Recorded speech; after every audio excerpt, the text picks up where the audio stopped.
தமிழ் சொந்தங்கள் அனைவருக்கும் சதீஷ்லனின் அன்பு வணக்கங்கள். நாம் இன்னைக்கு நம்மளுடைய வைகரை கிளாஸில் பார்க்குற டாபிக் என்ன அப்படின்னா பக்தி இலக்கியங்கள். பக்தி இலக்கியங்கள் நம்ம ஆல்ரெடி பார்த்துருக்கோம் இல்லையா? ஸோ இதில் நாம் இன்னைக்கு பார்க்க போகிறது என்ன அப்படின்னு சொன்னால் சுந்தரர், அதுக்கப்புறமா மாணிக்க வாசகர், அதை பற்றி நம்ம பற்றி படிக்க போகிறோம். சரிங்க, சுந்தரர் அண்ட் மாணிக்க வாசகர் அவங்கள பற்றி பார்க்குறோம். ஸோ ஸ்கூல் புக்கில் இருக்கக்கூடிய பாடலும் சேர்த்து இதில் பார்க்க போகிறோம். சரிங்க, ஓகே. ஃபர்ஸ்ட் பார்ப்போம். சுந்தரமூர்த்தி நாயனார் இருக்கார் இல்லையா? ஸோ அவரை பற்றி பார்க்கும்போது அவருடைய இயற்பெயர் என்ன, சரி, அது மட்டும் இல்லாமல் அவரோட பிறந்த ஊர் என்ன, இந்த மாதிரி விஷயங்கள்லாம் முதல்ல பார்க்குறேங்க. முதல்ல அவர் பிறந்த ஊர் திருநாவலூர். அவர் பிறந்த ஊர் திருநாவலூர். அவருடைய இயற்பெயர் ஆரூரார். என்னங்க, ஆரூரர் அப்படிங்கிறது தான் அவருடைய பெயர். சரிங்க, அதனால தான் அவரை நம்பி ஆரூரர் அப்படிலாம் சொல்லுவோம். சரி, இப்போ இவருடைய ஊர் திருநாவலூர். அடுத்து இவருடைய இயற்பெயர் அப்படின்னு பார்த்தீங்கன்னா ஆரூரார். இவருடைய காலம் 7வது மற்றும் 8வது நூற்றாண்டுங்க. 7வது மற்றும் 8வது நூற்றாண்டில் இருப்பார். இவருக்கு வேற என்ன பேருங்க இருக்கு அப்படின்னா நிறைய இருக்கு. வன் தொண்டர், தம்பிரான் தோழர், நாவலூரார், பார்க்கும்போது பார்ப்போம். ஓகே, அந்தனர் மரபை சேர்ந்தவர். இவருடைய பெற்றோர் யாருன்னா சடையனார், இசைஞானியார். நம்ம பார்த்துருப்போம். சடையனார், இசைஞானியார் இவங்க ரெண்டு பேருமே என்னது நாயன்மார் தான். அது மாதிரி சுந்தரர், அதாவது ஒரே குடும்பத்தில் 3 பேர் நாயன்மாராக இருப்பாங்க. சுந்தரர், அவருடைய அப்பா சடையனார், அம்மா இசைஞானியார், 3 பேருமே நாயன்மார். அதனால தான் இவருடைய திருத்தொண்ட தொகை நூலில் 3 பேரை மட்டும் பாடாமல் 60 நாயன்மார்களை பற்றி பாடியிருப்பார். மொத்தம் 63 நாயன்மாரில் 3 பேரை பாட மாட்டார்ல. ஒன்று இவர், அடுத்து ஒன்று இவங்களுடைய அப்பா சடையனார், அம்மா இசைஞானியார். இப்படி 3 பேரை மட்டும் பாடியிருக்க மாட்டார். ஏன்னா 3 பேருமே யார்? நாயன்மார், சொந்த குடும்பம். சரி, இப்போ சுந்தரர் இருக்கார் இல்லையா? சுந்தரமூர்த்தி நாயனார். இதற்கு நிறைய பெயர்கள்லாம் இருக்குது. சரியா, இருக்கு இல்லையா? இதில் நிறைய பெயர்கள்லாம் இருக்குது. ஸோ இதில் என்னதெல்லாம் இருக்குது அப்படிங்கிறத பார்த்துருவோம். சரிங்க,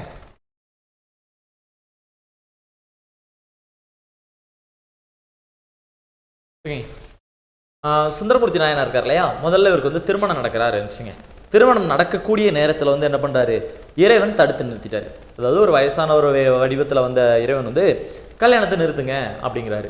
அப்போ ஏன் நீங்கள் நிறுத்த சொல்கிறீங்க அப்படின்னு கேட்கும்போது, அந்த வயதான முதியவர் வேடத்தில் வந்தவர் இறைவன் என்ன சொல்கிறாருன்னா, இவங்களுடைய முன்னோர்கள் என்கிட்ட கடன் வாங்கியிருக்காங்க, அதனால் இவர் எனக்கு அடிமை, என்கிட்ட கேட்காம திருமணம் பண்ணக்கூடாது அப்படின்னு சொல்லிட்டு அந்த திருமணத்தை நிறுத்தியாச்சு. முதல்ல யார் கூட? பறவையார் கூட திருமணம் நடக்கிறதா இருந்துச்சு. பறவையார் கூட திருமணம் நடக்கிறதா இருந்துச்சு. அப்போது இவர் சொன்னதுனால திருமணத்தை நிறுத்தியாச்சு. சரியா? ஸோ அதுக்கப்புறமா இவர் தேடுறாரு, இந்த திருமணத்தை நடத்துகிற வயதானவர் எங்கே அப்படின்னு கேட்கும்போது, அப்போ இறைவனுடைய ஒலி மட்டும் கேட்குது, அசரீரியாக கேட்குது. இறைவன் என்ன சொல்கிறாரு? நான் உங்களை தடுத்தாட்கொள்றதுக்காகத்தான், என்னது, உங்களை ஆட்கொள்றதுக்காகத்தான் நான் இப்போது இந்த மாதிரி ஒரு முதியவர் இடத்துல வந்தேன். பறவையார் கூட நடக்க வேண்டிய திருமணத்தை நிறுத்தினேன். நீங்கள் இன்னும் நிறைய இறைப்பணிலாம் செய்ய வேண்டியிருக்குன்னு இறைவன் சொல்லிட்டு போயிட்டாரு. ஸோ அதுக்கப்புறமா சுந்தரமூர்த்தி நாயனார் நிறைய பதிகங்கள், பாடல்கள் எல்லாமே பாடுறாரு. பதிகங்கள், பாடல்கள்லாம் பாடி இறைவனை வழிபட்டு இருக்காருங்க. சரியா?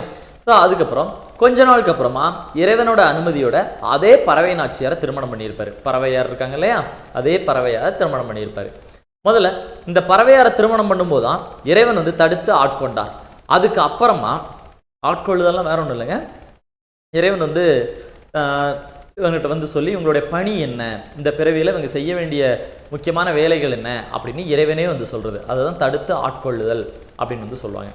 சரி, அப்படி பறவையாரை திருமணம் பண்ணும்போது இறைவன் தடுத்தாட்கொண்டு மறுபடியும் அதே பறவையாரை திருமணம் பண்ணுறாரு. அதுக்கப்புறமா சங்கிலியார் அப்படிங்கிறவங்களையும் திருமணம் பண்ணியிருக்காரு. சரிங்க, முதல்ல என்னது பறவையார், 2வது சங்கிலியார், இவங்களாம் திருமணம் பண்ணியிருப்பாரு. சரியா? ஓகேங்க. இப்போ இதில் பாருங்க, யாருக்கு? இறைவனையே மனைவியிடம் தூது அனுப்பியதால் வன் தொண்டர் எனப்பட்டார் அப்படின்னு பார்க்கல இல்லையா? இது என்னன்னா, நமக்கு ஃபர்ஸ்ட் இவர் இருக்கார் இல்லையா? சுந்தரர் இருக்கும். இவருடைய மனைவி பறவையார் இருக்காங்க இல்லையா? அந்த அம்மாவுக்கு இடையில ஊடல்னா சின்ன சண்டை. ஸோ அந்த சண்டையில் இவர் இறைவன் கிட்ட சொல்றாரு. அப்போ இறைவனே இவருக்காக தூது போயிருக்காரு. சுந்தரருக்காக பறவையார் யார் தூது போறா அப்படின்னா, யார் போறா? இறைவனே தூது போயிருக்காரு. அதனால என்ன பேர் வச்சிருக்காங்க? வன் தொண்டர் அப்படின்னு பேர். சரிங்க, இவருக்கு வன் தொண்டர், தம்பிரான் தோழர், நம்பி ஆரூரார், ஆளுடைய நம்பி, இப்படி நிறைய பேர் இருக்கு இல்லையா? அதுல இறைவனையே மனைவியிடம் தூது அனுப்புனதுக்காக வன் தொண்டர் அப்படின்னு இவருக்கு பேர் இருக்கு. சரிங்க, வன் தொண்டர் கேட்ட கொஸ்டின் தான். இறைவனுக்கு இவர் தோழனாக இருந்ததுனால தம்பிரான் தோழர் அப்படின்னு சொல்றாங்க. இறைவனுக்கே தோழனா இருந்ததுனால இவருக்கு தம்பிரான் தோழர் அப்படின்னு பேரு. அது பார்த்தோம் யாரெல்லாம் திருமணம் பண்ணாரு. அது மாதிரி இவரை தத்தெடுத்து வளர்த்தவர் யாருன்னா நரசிங்க முனையர். அது மாதிரி திருவாரூர் கோயிலில் தான் திருத்தொண்ட தொகை பாடியிருக்காரு. சரியா, திருத்தொண்ட தொகை எங்கே பாடியிருக்காரு இங்கே தான். இப்போ நம்ம பார்த்துருப்போம், சேக்கிழார் வந்து சிதம்பரம் கோயிலில் தான் பெரிய புராணத்தை பாடினார். திருவாசகமும் அங்கே தான் பாடப்பட்டுச்சு. கம்பர் வந்து கம்பராமாயணத்தை ஸ்ரீரங்கம் கோயிலில் வச்சு பாடினார். இப்படி ஒவ்வொருத்தரும் ஒவ்வொரு இதை வந்து அங்கங்கே வச்சு பாடுவாங்க இல்லையா, அது மாதிரி இவர் திருத்தொண்ட தொகை எங்கே வச்சு பாடியிருக்காரு, திருவாரூர் கோயிலில் தான் பாடியிருக்காரு. சரிங்க, இவருடைய நண்பர் யாருங்க அப்படின்னு கேட்டால் சேரமான் பெருமாள் நாயனார். யாரு? சேரமான் பெருமாள் நாயனார். அதாவது சுந்தரமூர்த்தி நாயனார் வந்து 2 பேரும் திருமணம் பண்ணி நிறைய பாடல்கள்லாம் பாடிட்டு ஒரு 18 வயசுல இறைவனை நோக்கி தவம் இருக்கிறாரு. எப்படி? இறைவனே, நான் இதே உடலோட எங்க வரணும்? கைலாயத்துக்கு வரணும், இதே உடம்போட கைலாயத்துக்கு வரணும் அப்படின்னு சொல்லிட்டு தவம் இருக்காரு. சரிங்க, இதே உடலோட கைலாயத்துக்கு வரணும் அப்படின்னு சொல்லி. அப்போ அவர் கூடவே சேரமான் பெருமான் நாயனாரும் தவம் இருக்கிறாரு. என் நண்பர் கூட நானும் கைலாயத்துக்கு இப்படியே வரணும் அப்படின்னு சொல்லி. அப்படிங்க, இதே மாதிரி என் நண்பர் மாதிரியே கைலாயத்துக்கு நானும் இதே உடலோட வரணும் அப்படின்னு சொல்லி சேரமான் பெருமான் நாயனார் யார் கூட தவம் இருந்திருக்காரு அப்படின்னு பார்த்தீங்கன்னா இந்த சுந்தரமூர்த்தி நாயனார் கூட. இந்த சேரமான் பெருமான் நாயனார் தான் திரு கைலாய உலா அப்படிங்கிற நூலை பாடினவர். தமிழுடைய முதல் உலான்னு படிச்சிருப்போம் இல்லையா, திரு கைலாய உலா அல்லது ஆதி உலான்னு சொல்லுவாங்க. ஸோ திரு கைலாய ஞான உலாவை எழுதினவர் யார் தான் அப்படின்னா சேரமான் பெருமான் நாயனார். இவர் தான் தமிழுடைய முதல் உலாவான திரு கைலாய ஞான உலா அப்படிங்கிற நூலை எழுதியிருக்கிறாரு. சரியா, அது மட்டும் இல்லாமல் சேரமான் பெருமான் நாயனாரோட சேர்ந்து என்ன பண்ணுறாரு அப்படின்னு கேட்டா, சரி, சேரமான் பெருமான் நாயனார் சுந்தரரோட சேர்த்து கைலாயத்துக்கு போயிருப்பாரு. ஓகே, சுந்தரர் கூட நட்பு கொண்டிருந்த ஒரு ஆழ்வார் யாருன்னா திருமங்கை ஆழ்வார். அதாவது சுந்தரர் காலத்தில் வாழ்ந்தவர். ஏன்னா ஆழ்வார் அப்படின்னா வைணவ சுவாமி இல்லையா, அப்படி சுந்தரர் கூட நட்போட இருந்த ஆழ்வார் அப்படின்னு எடுத்துக்கிட்டீங்கன்னா யாரு? திருமங்கை ஆழ்வார். ஓகே, இவர் பாடிய பதியங்கள் 38,000. ஆனால் கிடைச்சது 10 பதியம் தாங்க. 1026 பாட்டு தான் கிடைச்சிருக்கு. ஆனால் 38,000 பதியம் பாடியிருக்காருங்க. இவர் தம் பாடல்கள் 7ஆம் திருமுறையாக தொகுக்கப்பட்டன. இதெல்லாம் ஓகே, நம்ம பார்த்தா தாங்க, நம்ம பார்த்தோம் அதுதான் இதில் சொல்லப்பட்டிருக்கு. சரிங்க, அப்போ சுந்தரமூர்த்தி நாயனார் அப்படின்னு சொல்லும்போது அவரோட ஊர் நாவலூர், திருநாவலூர். அது மாதிரி இவருடைய இயற்பெயர் ஆரூரார். இவர் இறைவனுடைய நண்பனாக இருந்ததுனால தம்பிரான் தோழர் அப்படின்னு ஒரு பேர் வைக்கிறோம். அடுத்து இறைவனையே தூது அனுப்புனதுனால வன்தொண்டர் அப்படின்னு ஒரு பேர் வச்சிருக்கோம். ஆளுடைய நம்பி அப்படின்னு இவருக்கு ஒரு பேர் உண்டு. ஆளுடைய அரசுனா திருநாவுக்கு அரசர், ஆளுடைய பிள்ளைனா திரு ஞான சம்பந்தர், ஆளுடைய நம்பி அப்படின்னா சுந்தரமூர்த்தி நாயனார். சரிங்க, நாவலூரார் இப்படிங்கிற பேர், நாவலூரார், நம்பியாரூரார் அப்படிங்கிற பேர்லாம் இவருக்கு இருக்கு. சரியா, சரிங்க. இப்போ இந்த சுந்தரமூர்த்தி நாயனார் எழுதுகிற 38,000 பதிகங்களில் கிடைச்சது எதுவோ 10 பதிகங்கள் தான். இவருடைய நண்பர் யாருன்னா சேரமான் பெருமான் நாயனார். இவர் கூடவே இருந்து இறைவனோட சேர்ந்தவர். அது மாதிரி திரு கைலாய உலா அப்படி திரு கைலாய ஞான உலா அப்படிங்கிற நூல் எழுதினவரும் இந்த சேரமான் பெருமான் நாயனார் தான். அது மட்டும் இல்லாமல் வேற என்ன பார்த்துருந்தோம், இவர் பறவையார் மற்றும் சங்கிலியார் அப்படின்னு 2 பேரை திருமணம் பண்ணியிருந்தாரு. இப்போ அவருடைய பாடலில் நமக்கு ஒரு பாட்டு கொடுத்துருப்பாங்க, ஸ்கூல் புக்கில் கொடுத்த பாட்டை பார்த்துருமா? இந்த பாட்டு வந்து என்ன பேர்ல இருக்குன்னா,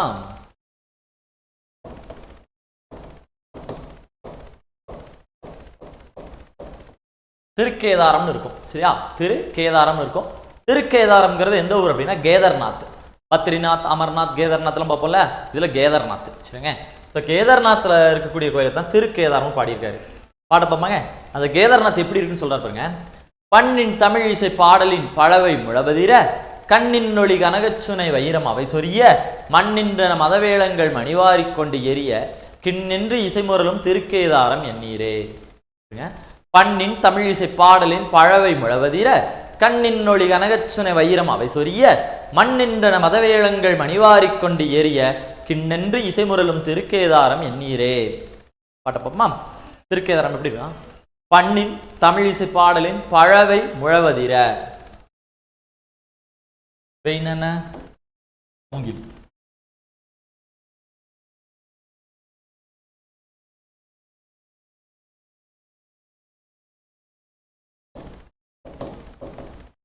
முழவு அப்படின்னு சொன்னா தோலிசை கருவி, தோலிசை கருவி அப்படித்தானங்க.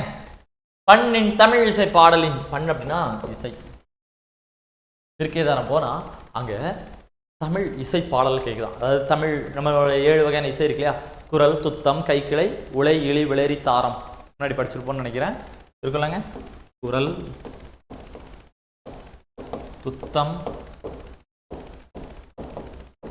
கைக்கிளை,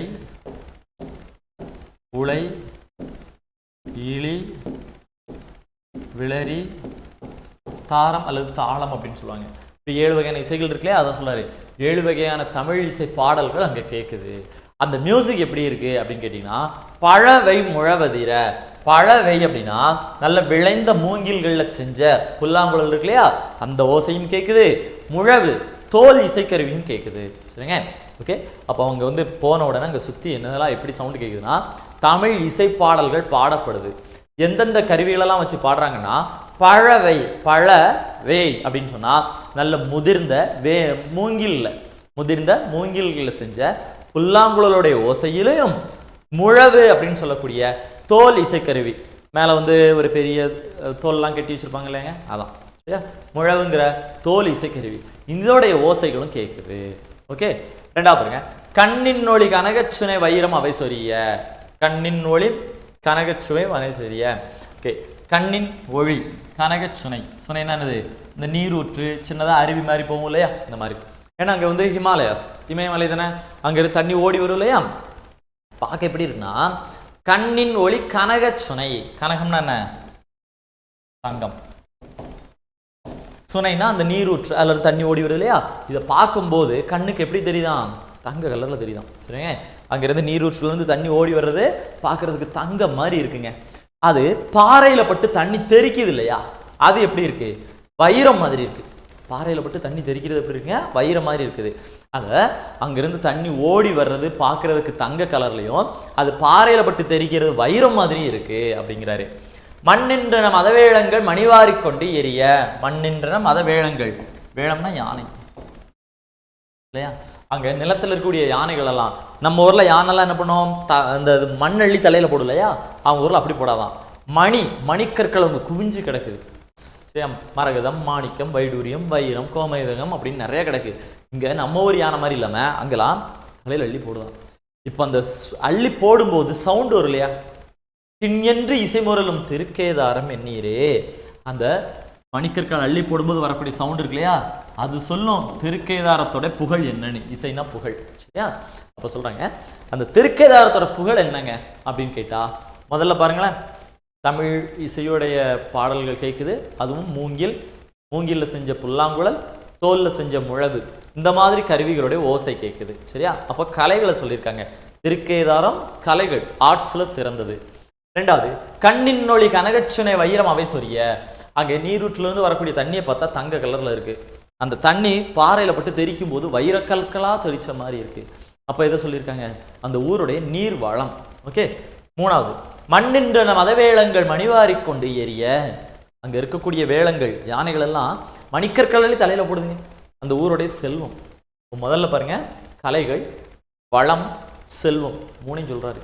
இது எப்படி சொல்லுமா, அப்படி அள்ளி போடும்போது அந்த மணிக்கற்கள் ஒன்னோட ஒன்று மோதும்போது சவுண்டு வருது இல்லையா, அந்த கிண் அப்படிங்கிற சவுண்டு. கிண்ணென்று இசைமுரலும் திருக்கேதாரம் எண்ணீர்.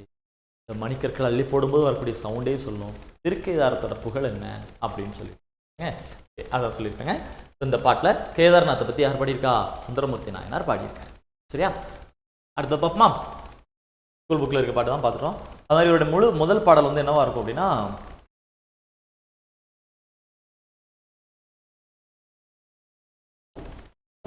பித்தா பிறைசூடி பெருமானே. இவருடைய முதல் பாடல் பித்தா பிறைசூடி பெருமானேன்னு வந்துடுறாரு. அடுத்து பார்ப்பாங்க, மாணிக்க வாசகர் அல்லது மணி வாசகர்னு சொல்லுவோம்.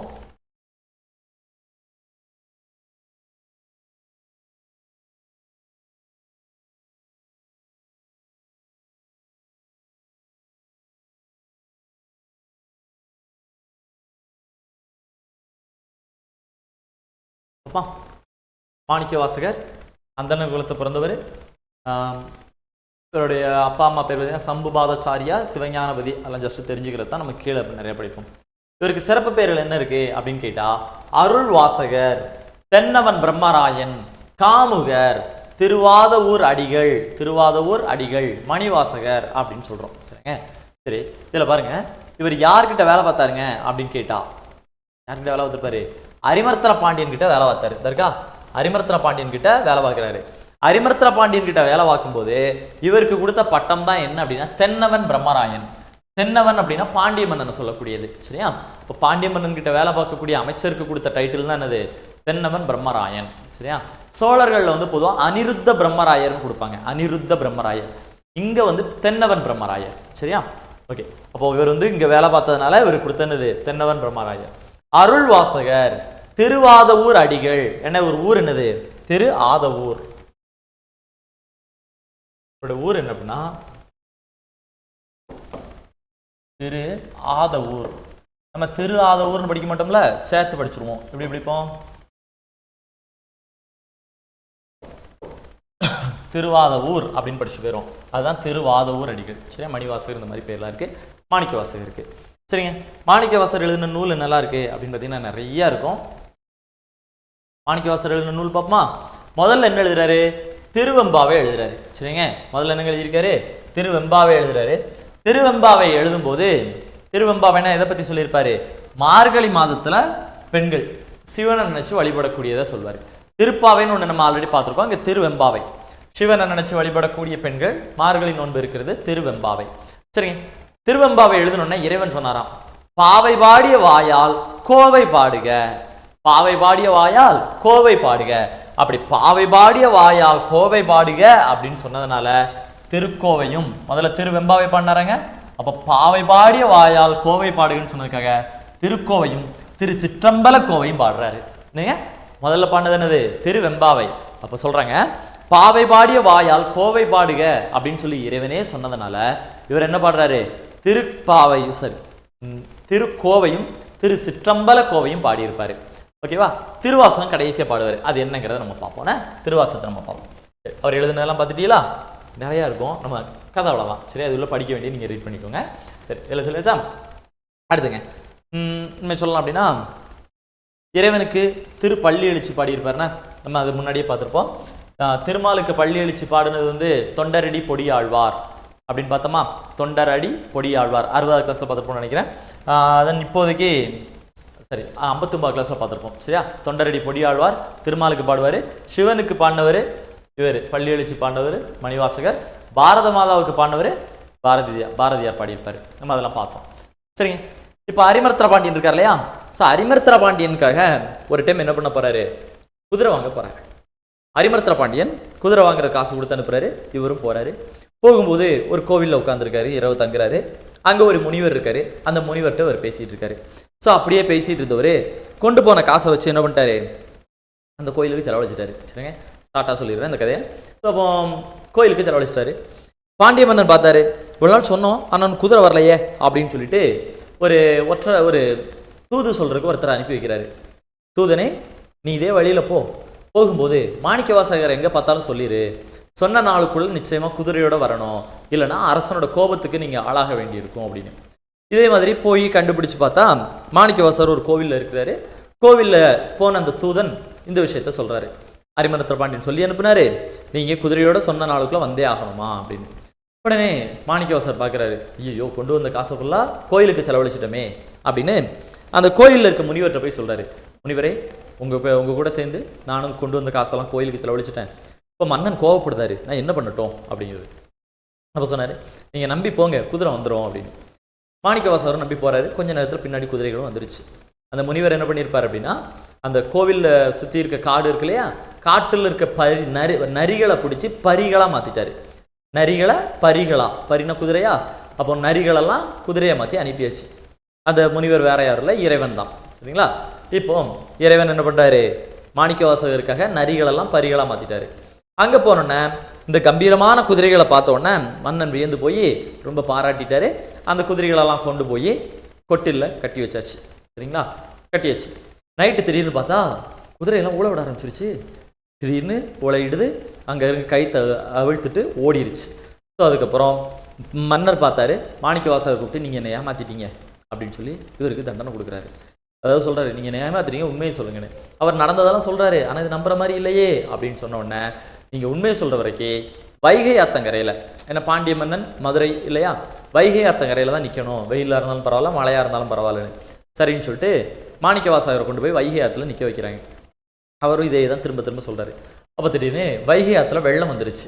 வெள்ளம் வந்தோடனே மன்னன் என்ன சொல்கிறாரு அப்படின்னு சொன்னால், யார் அனிருத்த இவரை பார்த்துமே அரிமர்த்தன பாண்டியன் என்ன சொல்லிட்டாரு, வைகை ஆற்றுல வெள்ளம் வருது, வைகையோட கரைகளை பலப்படுத்தணும் அப்படின்னாச்சு. மாணிக்கவாசகர் சிறையில் அடைச்சாச்சு, வைகை ஆற்றுடைய கரைகளை பலப்படுத்தணும். வைகை ஆற்றுல கரைகளை பலப்படுத்தணும் அப்படின்னு சொன்னால் வீட்டுக்கு ஒரு ஆள் வரணும் அப்படிங்கிறாங்க. அப்போ எல்லா வீட்டில இருந்தும் ஆள் வந்துட்டாங்க. ஒரே ஒரு பாட்டி மட்டும் சொல்கிறாங்க, இல்லை என் வீட்டில் ஆள் இல்லை, நான் மட்டும்தான் இருக்கேன், எனக்கே வயசாகி போச்சு. அப்போ அந்த பக்கமாக வந்து ஒருத்தர் சொல்கிறாரு, பாட்டி நீங்கள் வேலைக்கு போக வேண்டாம், உங்களுக்கு பதில் நான் போகிறேன், எனக்கு சம்பளம் கொடுங்க அப்படின்னு. அந்த பாட்டி சொன்னாங்களாம், என்கிட்ட காசு இல்லை, நானே புட்டு விற்று தான் பிழைக்கிறேன், நான் வேணா புட்டு தர்றேன் அப்படிங்கிறாங்க. உடனே அந்த பக்கமாக வந்தவர் சொன்னாராம், சரி பாட்டி நீங்கள் புட்டு கொடுங்க, அந்த புட்டை சாப்பிட்டுட்டு நான் வேலை பார்த்துக்கிறேன் அப்படின்னு சொல்லிட்டு. ஸோ ஊர் மக்கள் ஒவ்வொருத்தருக்கும் வைகை ஆத்தங்கரையை பிரித்து கொடுத்தாச்சு. அங்கே மண்ணள்ளி போட்டு கரையை பலப்படுத்தணும். அப்படி இருக்கும்போது எல்லா இடத்துலையும் மண்ணள்ளி போட்டாச்சு, ஒரே ஒரு போர்ஷன் மட்டும் கம்ப்ளீட் ஆகலை. அந்த போர்ஷன் கம்ப்ளீட் ஆகலைன்னு சொன்னோன்னே கேட்குறாங்க, இது யார் இடம் அப்படின்னு கேட்டோன்னே அப்போ சொல்கிறாங்க, இது வேறு யாரோடது இல்லை, அந்த புட்டு விற்கிற பாட்டியோடது அப்படிங்கிறாங்க. உடனே அங்கே வந்தவர் என்ன பண்ணிட்டாரு, அங்கே போய் பார்த்தா புட்டு விற்கிற பாட்டி இருக்காங்க இல்லையா, அவங்கக்கிட்ட புட்டுலாம் வாங்கி சாப்பிட்டுட்டு வேலைக்கு வந்த ஆள் படுத்து தூங்கிட்டாரு. கோபத்தில் வந்த மன்னன் அந்த தூங்கிட்டு இருக்க ஆளை பெரம்பால் அடிக்கிறாரு. அடித்தா அவருக்கு வலிக்கலை, சுற்றி இருக்க எல்லாருக்கும் வலிக்குது. உடனே ஷாக் ஆகிட்டாரு. உடனே கூப்பிட்டு நீங்கள் யார் அப்படின்னு அவர் சொல்கிறாரு, நான் தான் இறைவன், மாணிக்க வாசகருக்காக நரிகளை பரிகளாக்குனது நான் தான், அவர் இங்கே வைகை ஆத்தங்கரையில் நிற்கிறதுனால அவருக்காக காவிரி ஆற்றுல வெள்ளம் வர வச்சது நான் தான், இறைவனுடைய இதுக்காக அவருடைய பக்தியை காட்டுறதுக்காக தான் வந்தேன்னு இறைவன் சொல்கிறார். சரிங்க. ஸோ அந்த கதைகள்லாம் நம்ம படிச்சிருப்போம். சரிங்களா? ஓகே. இப்படிலாம் இருக்கும்போது தான் அப்படியே சிதம்பரம் போகிறாரு. யார்? மாணிக்க வாசகர். ஒரு நாள் சிதம்பரம் கோயிலில் உட்காந்து பாட்டெல்லாம் படிச்சுட்டு இருக்காரு. அப்போ அந்த பக்கம் ஒரு வயசானவர் வர்றாரு. வந்து கேட்குறாரு, நீங்கள் சொல்கிற பாடல்களை நான் ஒரு ஓலைச்சுவடியில் எழுதிக்கலாமான்னு. சரின்னு சொல்லிடுறாரு. மாணிக்க வாசகர் சொல்ல சொல்ல ஒருத்தர் இந்த பாடல்கள்லாம் ஓலைச்சுவடியில் எழுதிட்டார். மாணிக்க வாசகர் பாட்டு முடிஞ்சுன்னா கிளம்பி போயிட்டார். இப்போ எழுதினவர் என்ன பண்ணார்னா, அந்த பாடல்களை எழுதி அந்த ஓலையெல்லாம் வாசலில் வச்சுட்டு போயிட்டார், கோவில் வாசலில். மறுநாள் வந்து பார்த்தவங்களுக்கு ஒரே ஆச்சரியம். ஏன்னா அதில் இருந்த கையெழுத்து யாருடையது அப்படின்னா இறைவனுடையது. கீழே வந்து இறைவன் தன்னோட பேரை கையெழுத்தாக போட்டிருக்காரு. உடனே மாணிக்க வாசகரை கூப்பிட்டு வர சொல்கிறாங்க. மாணிக்க வாசகரை கூப்பிட்டோன்னு சொல்கிறாங்க, மாணிக்க வாசகரே இந்த பாடலை நேற்று யாருக்காக சொன்னீங்களா அப்படின்னு. ஆமாங்க, ஒரு வயசானவருக்கு சொன்னேன் அப்படின்னு. அது வேற யாரும் இல்லை, இறைவன் தான், உங்களுடைய பாடலை இறைவனே வந்து கேட்டிருக்காரு அப்படின்னு சொல்லியிருக்காங்க. இறைவனே வந்து கேட்டிருக்காருன்னு அவருக்கு ரொம்ப சந்தோஷமாகி போச்சு. அடுத்து அப்படியே போய் கோவில் உள்ள இறைவனை கட்டி தழுவி அப்படியே என்ன பண்ணிட்டாரு, இறைவனோட இறைவனாக சேர்ந்துட்டாரு. அதனால தான் மாணிக்க வாசகரை அழுது அடியடைந்த அன்பர் அப்படின்னு சொல்லுவாங்க. அழுது அடியடைந்த அன்பர்னு சொல்லுவாங்க. சரியா? மாணிக்க வாசகர். ஓகே, இதெல்லாம் பார்த்துருமா? ஸோ இந்த இதில் பார்த்துருப்போம். திருவாசகம் 51 திருப்பதிகங்கள் இருக்கும். பதிகம்னா 10 பாட்டு. சரிங்க. சதகம் அப்படின்னா என்ன சொல்லுவோம்? சதகம் அப்படின்னு சொன்னால் 100 பாட்டு சேர்ந்தால் சதகம். சரியா? 100 பாடல் சேர்ந்தால் சதகம். 10 பாடல்கள் அப்படின்னு சொல்கிறது பதிகம். 51 பதிகம் பாடியிருப்பார். மொத்தம் 658 பாடல் இருக்குங்க. இதில் மொத்தம் 38 கோவில்களை பற்றி பாடியிருக்காரு. சரிங்களா? இதை தமிழ் வேதம் சைவ வேதம் அப்படின்னு வந்து சொல்கிறாங்க. தமிழ் வேதம் அல்லது சைவ வேதம்னு. திராவிட வேதம்னு சொன்னால் 4000 திவ்ய பிரபந்தம் நம்ம படிச்சிருக்கோம். திராவிட சாகரம். சரியா? திராவிட சாகரம்னு சொல்கிறது 4000 திவ்ய பிரபந்தம்.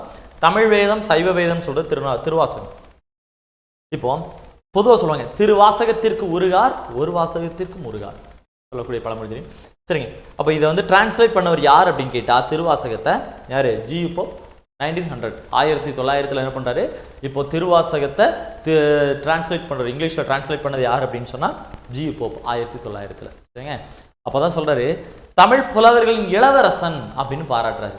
தமிழ் புலவர்களின் இளவரசன் அப்படின்னு யாரை? இந்த மாணிக்க வாசகரை பாராட்டினவர் யாருன்னு கேட்டால் ஜி.யு. போப். சரியா? ஜி.யு. போப் என்ன சொல்கிறாரு, தமிழ் புலவர்களின் இளவரசன் அப்படின்னு சொல்லியிருக்காரு. சரி. இறைவன் கிட்ட அந்த பாடலை பாடி அழுதுகிட்டே போய் அன்பால சேர்ந்ததுனால அழுது அடியடைந்த அன்பர் அப்படின்னு அவரை சொல்கிறோம். சரிங்க.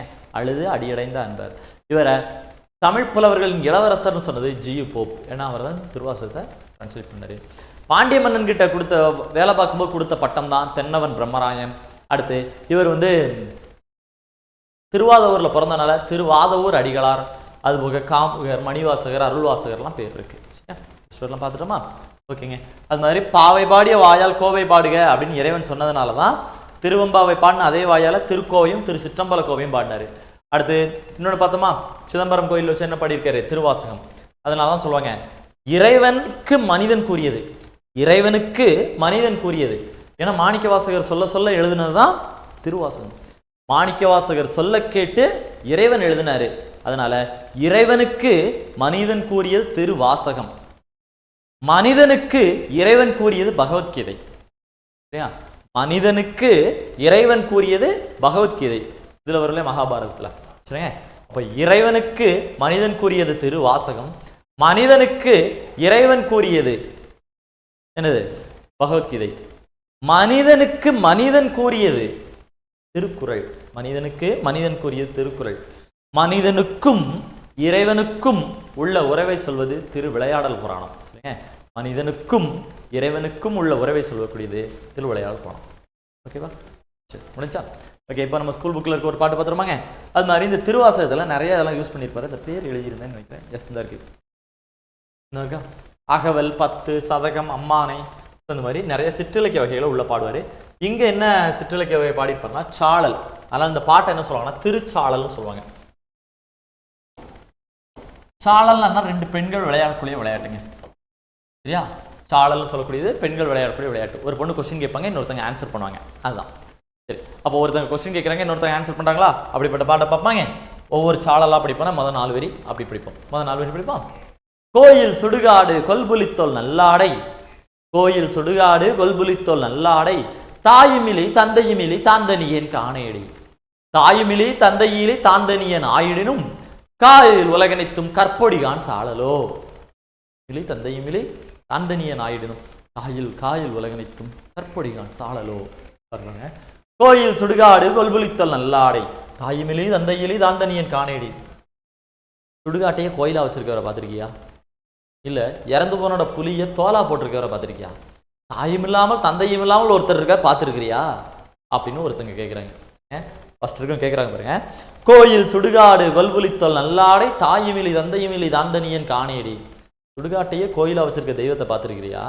எந்த ஒரு ஆடம்பரமான ஆடையும் இல்லாம இறந்து போன புலியோடைய தோலை ஆடையை அணிஞ்சிருக்கக்கூடிய இறைவனை பார்த்துருக்கிறியா? தாயும் இல்லாமல் தந்தையும் இல்லாமல் ஒருவானவரை பார்த்துருக்கிறியா? தனியா இருக்கிறவரை பார்த்துருக்கேன். முதல்ல கேட்டோன்னே அந்த ரெண்டாவது அந்த அம்மா சொல்றாங்க, தாயுமிலி தந்தையுமிலி தாந்தனியன் ஆயிடினும் காயில் உலகனைத்தும் கற்பொடிகான் சாழலோ. தாயும் இல்லாமல் தந்தையும் இல்லாமல் தனியா இருக்கலாம், உருவாயிருக்கலாம். தாயும் இல்லாமல் தந்தையும் இல்லாமல் தனியா உருவாயிருக்கலாம். ஆனா அவர் கோபப்பட்டார்னா அவர் காலுக்கு கீழே இந்த உலகமே கல் பொடியா மாறிடும். அப்படிப்பட்ட இறைவன் தான் அவரு. சாழலோ அப்படின்னா ஆன்சர் பண்ணிட்டாங்கன்னு அர்த்தம். சரிங்க? அப்போ கேட்குறேங்க. ஸோ அப்போ ஃபர்ஸ்ட் கேட்குறேங்க, கோயில் சுடுகாடு கொல்புலித்தல் நல்லாடை, தாயுமிலி தந்தையுமிலி தாந்தனியன் காணேடி. கோயிலே சுடுகாட்டையே கோயிலாக வச்சிருக்கவர், இறந்து போன புலியோடைய தோலை ஆடையை அணிஞ்சிருக்கவர், தாயும் இல்லாமல் தந்தையும் இல்லாமல் ஒரு கடவுள் இருப்பாரா? பார்த்துருக்கிறியா அப்படின்னு. அதுதான் நம்ம சொல்றாங்க, தாயுமிலி தந்தையுமிலி தாந்தனியன் ஆயிடினும் காயில் உலகனைத்தும் கற்பொடிகான் சாழலோ. தாயும் இல்லாமல் தந்தையும் இல்லாமல் இருந்திருந்தாலும் தனியா இருந்திருந்தாலும் அவர் கோவப்பட்டா அவரோட காலில் இந்த உலகமே கல் பொடியா மாறிடும். அப்படிப்பட்ட அந்த சக்தி உள்ளவர் தான் இந்த இறைவன் அப்படின்னு சொல்லியாச்சு. யாரு? ரெண்டாவது பொண்ணு. சாழலோனா ஆன்சர் பண்ணிட்டாங்கன்னு அர்த்தம். அடுத்துங்க ரெண்டாவது பாட்டு படிக்கிறாங்க பாருங்க. அதான் ரெண்டாவது கொஸ்டின். கோலாலமாகி குறைகடல்வாய் அன்றெழுந்த ஆலாலம் உண்டான் அவன் சதுர்தான் என்னேடி. கோலாலமாக குறைகடல்வாய் அன்றெழுந்த ஆலாலம் உண்டான் அவன் சதுர்தான் என்னேடி. ஆலாலம் உண்டிலனேல் அன்று அயன் மால் உள்ளிட்ட மேலாய தேவரெல்லாம் வீடுவர்கான் சாழலோ. மறுபடியும் பாருங்க. கோலாலமாகி குறைகடல்வாய் அன்றெழுந்த ஆலாலம் உண்டான் அவன் சதுர்தான் என்னேடி. கொஸ்டின் கேட்டாச்சு. அதுக்கு அந்த அம்மா கொஸ்டின் ஆன்சர் பண்றாங்க பாருங்க. ஆலாலம் உண்டிலனேல், அன்று பிரிச்சு படிக்கணும். அன்று அயன் மால் உள்ளிட்ட மேலாய தேவரெல்லாம் வீடுவர்கான் சாழலோ. அதாவது ஒரு தடவை அமிழ்தத்துக்காக பார்க்கடலை கடைஞ்சாங்களாம் தேவர்களும் அசுரர்களும் சேர்ந்து. அப்போ அதுல இருந்து முதல்ல என்ன வந்திருக்கு? ஆலாலம், அதாவது விஷம் வந்திருக்கு, ஆலகால விஷம். அதான் சொல்றாங்க. கோலாலமாக குறைகடல் வாய். குறைகடல் அப்படின்னு சொன்னா ஒலி எழுப்புகின்ற கடல். அந்த ஒலி எழுப்பக்கூடிய சப்பமே ஆரவாரமா இருக்கிற கடல்ல இருந்து முதல்ல வந்த அன்று எழுந்த ஆலாலம். ஆலாலம்னா விஷம், நஞ்சு. சரிங்க? ஆலாலம் உண்டான் அவன் சதுர்தான் என்னேடி. சதுர்னா காரணம். அன்னைக்கு எல்லாரும் உட்கார்ந்து அமிர்தத்துக்காக, அது என்னது, இறப்பே இல்லாத அழியாத உடலை தரக்கூடிய அமிர்தத்துக்காக தேவர்கள் அசுரர்கள்லாம் அந்த பார்க்கடலை கடையும் போது இவர் மட்டும் ஏன் அன்னைக்கு அதுல இருந்து வந்த அந்த விஷத்தை சாப்பிடணும்? எல்லாரும் அமிழ்தத்துக்காக போராடும் போது இவர் மட்டும் ஏங்க விஷத்தை எடுத்து குடிச்சாரு, அதுக்கு காரணம் என்ன அப்படின்னு கேட்குறாங்க. அதுக்கு ரெண்டாவது சொல்றாங்க பாருங்க, ஆளாலம் உண்டிலேனில், அன்னைக்கு அவர் மட்டும் குடிக்கலன்னா அன்னைக்கு அயன்னா யாரு, பிரம்மன், மால்னா திருமால் உள்ளிட்ட மேலாய தேவரெல்லாம் வீடுவர்கான் சாழலோ, அன்னைக்கு இவர் மட்டும் விஷத்துக்கு குடிக்கலனா என்னது, அன்னைக்கு பிரம்மன் திருமால் உள்ளிட்ட மேலான தேவரெல்லாம் அன்னைக்கு இறந்து போயிருப்பாங்க, எல்லாத்தையும் காப்பாற்றுறதுக்கு தான் அவர் எடுத்து விஷத்தை குடிச்சிருப்பாரு. சரிங்க, அப்போ பார்த்துருப்போங்க, அந்த பார்க்கடலில் கடையும் போது அதுலேருந்து விஷம் வந்திருக்கும், ஆழகால விஷம், அதை எடுத்து இறைவன் குடிக்கிறாரு. ஆனால் தொண்டையை விட்டு கீழே இறங்கினா எதுவோ ஆயிருமோன்னு சொல்லிட்டு சிவனுடைய கழுத்தை சக்தி வந்து பிடிச்சிருவாங்க இல்லையா.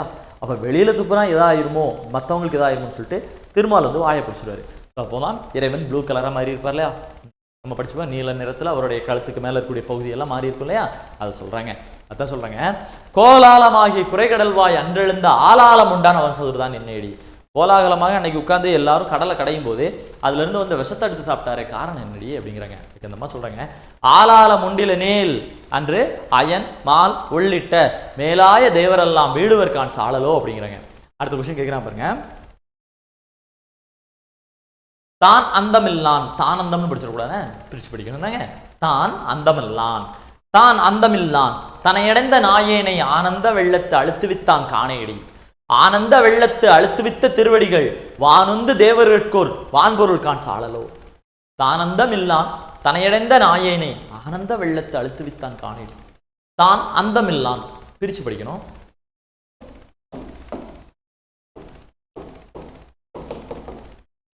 அந்தம்னா முடிவு இல்லையா, முடிவே இல்லாதவர் தான் அந்தமில்லான், முடிவே இல்லாதவர்.